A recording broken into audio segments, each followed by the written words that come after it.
নমস্কার বন্ধুরা, মা অ্যান্ড মৌ চ্যানেলে আপনাদের স্বাগতম। তো কদিন আমি কোনো ভিডিও আপলোড করতে পারিনি, তো আজ আবার অনেক দিন পর ভিডিও দিচ্ছি।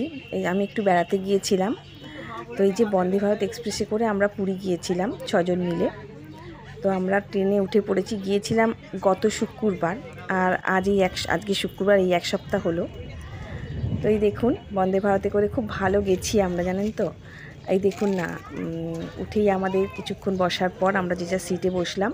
তারপর ট্রেন যখন চালু হলো, আমাদের ব্রেকফাস্টে প্রথমে চা দিল। এই যে চা, গরম জল দিয়ে গেছে, ওটা দুধের প্যাকেট, দুটো বিস্কুট ছিল, আর চিনির গুঁড়ো, আর এই যে চায়ের পাউচ, আর ওটা দুধ। তো বেশ সুন্দর লাগলো, খুব ভালো লাগলো।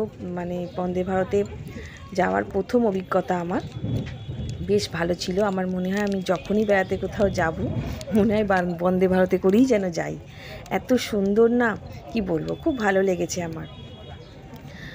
আর সবচেয়ে বড় কথা, এই ট্রেনে যে উঠলাম পুরোটাই এসি, কোনো কষ্ট হয়নি, কেন বাইরে প্রচুর গরম ছিল।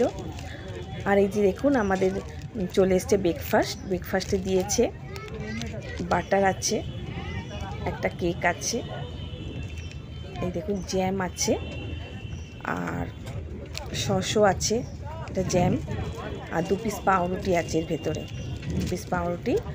আর এই প্যাকেটটার ভেতরে এই যে টমেটো সস আছে, গোলমরিচের গুঁড়ো, নুনের গুঁড়ো সব দিয়ে দিয়েছিল।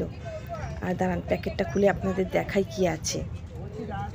সত্যি এত সুন্দর, সামনে এই যে খাবার রাখার জায়গাটা খুব সুন্দর, বাচ্চাদেরও প্রবলেম হবে না, বয়স্ক মানুষেরও প্রবলেম হবে না। আর আমি একা হাতেই ভিডিওটা করছিলাম, তাই একটুখানি ভিডিওটা ঠিকঠাক দেখাতে পারছি না আপনাদের, কারণ আমার পাশে কেউ ছিল না, অন্য লোক বসেছিল, সিট আমরা ঠিকঠাক পাইনি ওই জন্য। আর এটার মধ্যে ছিল ডিম ভাজা, আর আলু ভাজা, আর গাজর সিদ্ধ।